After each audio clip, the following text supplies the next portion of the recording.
like basically when you think about it, Superman is the greatest superhero. Oh, hello. I didn't see you there. Well, thank you for joining us today. We're going to be talking about Rian Johnson's Knives Out and Glass Onion. That's right, Nick. Thank you.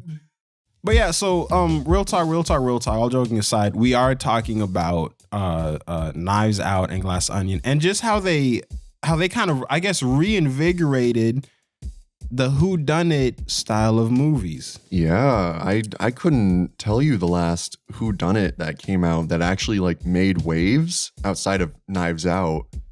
Can you? Well, I can tell you what, I can name a couple whodunit movies, but that made waves? Nah. That's what I thought. Knives Out was really good, and it is really good. And you and I were talking about Knives Out and Glass Onion and the differences between how these two movies decided to basically trick the audience. Knives Out takes the more traditional route, but it also turns it on its head to make it as successful and surprising as it was. Yeah, it's interesting because it has all of those the typical tropes of a whodunit. Like you have the murder victim, and then you have this cast of characters, and like everybody had some sort of beef or some sort of history with this guy. So it's kind of like, okay, well, who done it, obviously, Yeah, and there's motives abound, and it's kind of like King Lear. All his children want a piece of what the murder victim has. I didn't even think about the King Lear thing. That's a good point, but you have the thing, and also like spoilers ahead for these movies because well, yeah, of course. Yeah, but no, yeah, like you said, it takes it and it flips it on its head. So like we see how he dies, and even like how he dies is the interesting. Circumstances of his death, we see it all firsthand. Yeah, like as it happens in the first act. Yeah, which is like, okay, where are we going from here then? You know? Yeah. So when you're following like on a day Armis's character, that it became less like, okay, well, who killed him, and more so like, well, how is she gonna kind of evade Benoit Blanc's character? And right. But even then, there was still like, oh, well, someone did actually kill him. But even like, okay, so let me just back up. Like in the trailer, or even just like in the movie, watching it, like everybody has a beef with him.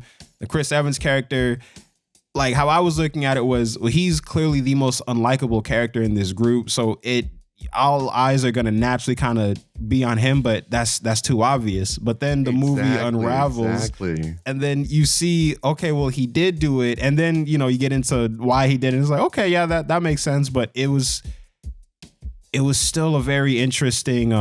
You said it earlier, it was a satisfying reveal. Like the movie basically tells you what's up, but how you get there, you see, it's not about the destination, Jake. It's about the journey. What I always say. I got that tattooed on my back, y'all, but don't tell nobody. But yeah, no, like 1 second. There's so much shit where I'm like, something a little bit dumb. So basically in the movie yeah, no, like the whole movie is you're following who you think is the person responsible for the death of this character. And it's just so interesting watching her, like you said, try to evade all detection. And you're like on her side because she's sympathetic. She didn't mean to kill him. And we find out it wasn't her fault anyway. She like her medicine was sabotaged by Chris Evans's character. That's what it was. Yeah. Just that realization, because you're just so along for the ride at that point, and Chris Evans' character is helping her, and you're like, okay, maybe he is a nice guy, and maybe everything is as it seems, but there's just one little wrinkle, and it kind of segues us into Glass Onion because it kind of is all about perspective. Yep. Ana de Armas's perspective, she just made a mistake, and that's what set everything in motion. She made a mistake with her medicine. Ana thought she killed Christopher Plummer because she read the labels and they were wrong. But it all turns out like she had given him the right amount of medicine, or the right medicine in general, because she's a good nurse. She can know what medicine she's using just based on weight and familiarity. And it's only revealed that there was a problem at the very end when Chris Evans was revealed to have switched the labels, which is what caused everything in the first place.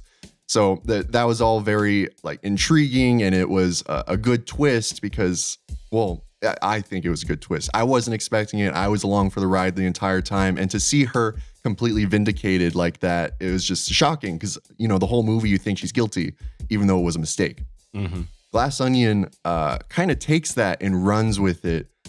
I for feel the like whole movie. It kind of like stretches it out. Yeah, Exactly. like it expands it. And then also, before we get like too deep into Glass Onion, one thing with Knives Out that was interesting to me was the murder victim.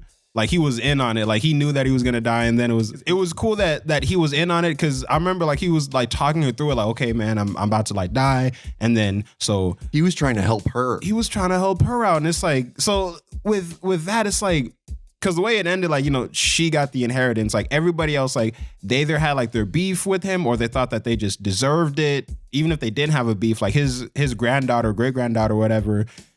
It really seemed like she was kind of, at least to me, like she was maybe gonna get the inheritance, but even she had fucked up somehow, and he was like, I can't give it to you, dang. And it was like the ending, you know, kind of with the whole subversion thing. Nobody in the family gets it. It's just Ana de Armas's character. She was the only one that deserved it, like through and through. No one else deserved it, even if they had like a heart of gold. Like again, like with the granddaughter character.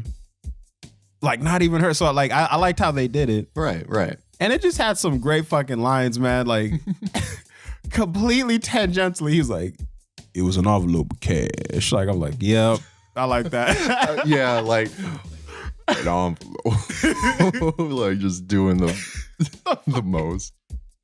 An envelope of cash. Hey man, that would motivate anybody. An envelope of cash. Glass Onion.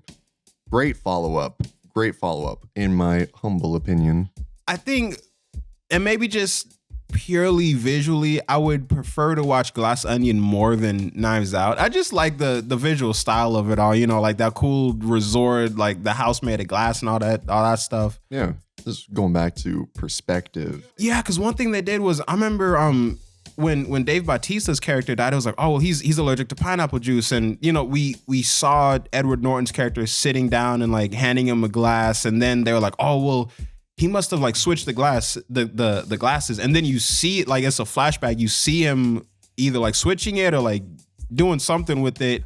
It's cool how they did that, because like you said, it's all perspective, you know, and it was like the movie is kind of, the movie's basically lying to you, like, okay, you saw it happen like this, and then the movie tells you, no, it happened like this, but objectively, no, it happened how I saw it. But you're just kind of so intrigued in it with how everything's going on that, okay, you're believing the lie, that's like fucking interesting. And then like perspective thing also with Janelle Monáe's character, we first meet her and we think she's, I forget what her sister's name was, but like you think she's the twin, and then you find out that she is a twin, and like she's acting all weird and distant from everybody. But it's like, one, she's it's like she's pretending to be the sister, but also it's like, I don't really like know these people like that, if I remember correctly. So like, okay, let me just keep my distance. And then it's the reveal, like, oh, this is her sister, and and then you see like all of the behind the scenes stuff and yada yada yada. Another thing with perspective, there was a scene where like Bautista, like he was talking to his girlfriend, and like and it was revealed she was having an affair with Edward Norton's character.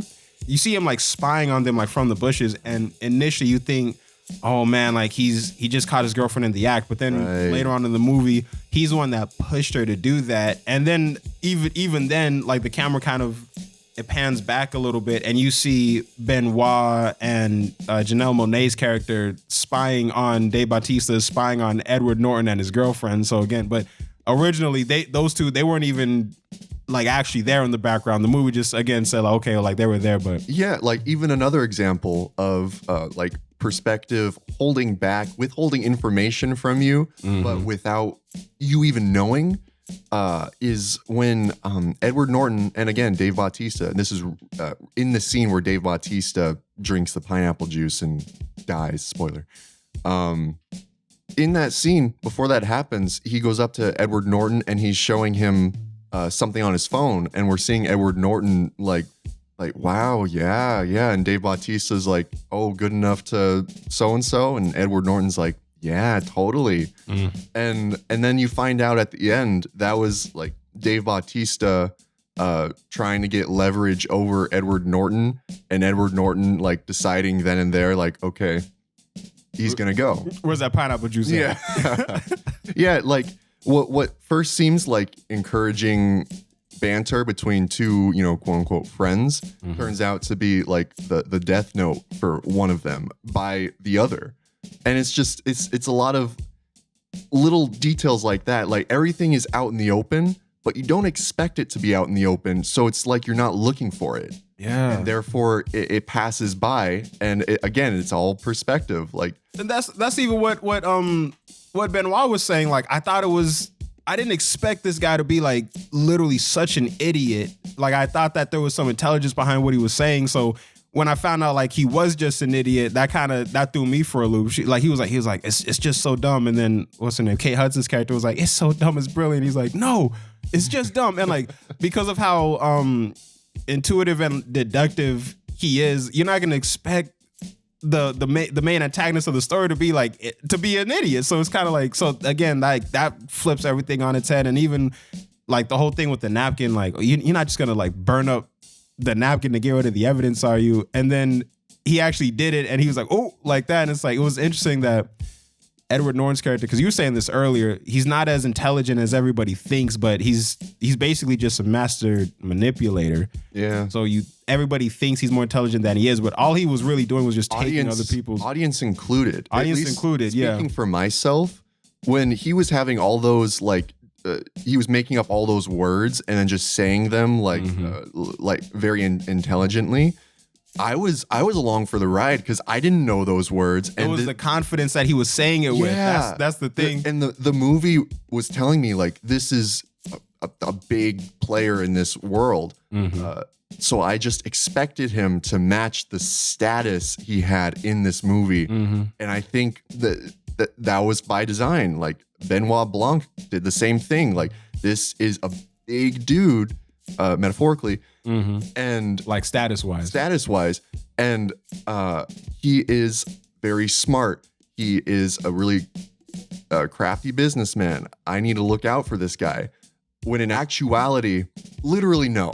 Yeah, it's all just smoke and mirrors. Smoke and mirrors. That's what it was. Yeah, he's he's a fucking poser, basically. He's a poser, and the whole movie is kind of just unraveling that. But it's not hidden from you. That's the thing. It's very out in the open the entire time, so much so that you think there's more going on than there actually is. Like the first shot where Edward Norton sees Janelle Monáe. When he sees Janelle Monáe's character come onto his island, you just look at his face. His face is just so fucking shocked, and like it's even in the trailer, like his eyes are wide open, and he just looks like he's seen a ghost because in his head he is. And I feel like hindsight is 2020. Of course, that is a dead giveaway, right? But in the movie, it just kind of plays out. Yeah, and it just keeps going. Yeah, in the movie, like with that scene in particular, you think he's reacting like that because it's like, oh, I didn't think when I sent out an invitation to you, my sort of former friend, I didn't think you were gonna like come. So initially you think that's what the surprise is, but then later on, oh well, he's one that killed him. So like you said, he thought that he was seeing a ghost, and that's why like he puts his hand on her shoulder. Because are you like for real? Like, I don't know. Are you actually here right now? Yeah, like what the fuck? I actually killed you. Yeah, so it's like, so that was cool, and it's creative how they do it. You know, Rian Johnson, subversion, and all of that stuff, but like more specifically, perspective and taking very familiar tropes and doing them, but just doing them new and different. Like you said, flipping them on their head. Just being fresh with it. Yeah. And I likes that. I like that a lot too. Knives Out, Glass Onion, two great whodunit movies, very refreshing. I'm going to assume for the genre, I'm not an aficionado on the whodunit genre, but I know just as someone coming in like cold like this, it was very refreshing to me just in general. I couldn't tell you another movie like those two. Yeah. Great. Rian Johnson, do your thing. But actually, one thing I do want to say this before we wrap up with the whole like with both movies, again, because it's they're both like flipping those tropes, like obviously like with whodunit, you're following either the detective or just the person that's trying to figure it out. You're following them. With these movies, at least with Knives Out, obviously you weren't following them, but you're still seeing that like main detective character trying to figure it out. And like it's funny because to us it's like, well, it seems so obvious, but it's obvious to us because we're following this character, and the detective is kind of like the B plot in a way. And then with Glass Onion, it was interesting because it's like the same thing. Like you see the detective trying to figure it out, but it's like, oh well, like, oh man, I can't seem to put it together. And it's because of how obvious it was. So again, like both movies, there's a sense of it's really obvious, but it's just like he can't see it, and even like we're trying to figure it out. So it's interesting how they did that. It really is. I like these movies a lot. Highly would recommend them. And I think that's it for today's Headcanon. If you enjoyed, go ahead and leave a like if you're on YouTube. Otherwise, you can find us on all your streaming platforms for podcasts. And this has been Jacob Snyder, the man who will make your day brighter. Snyder. This has been Nick the Slick Johnson signing off.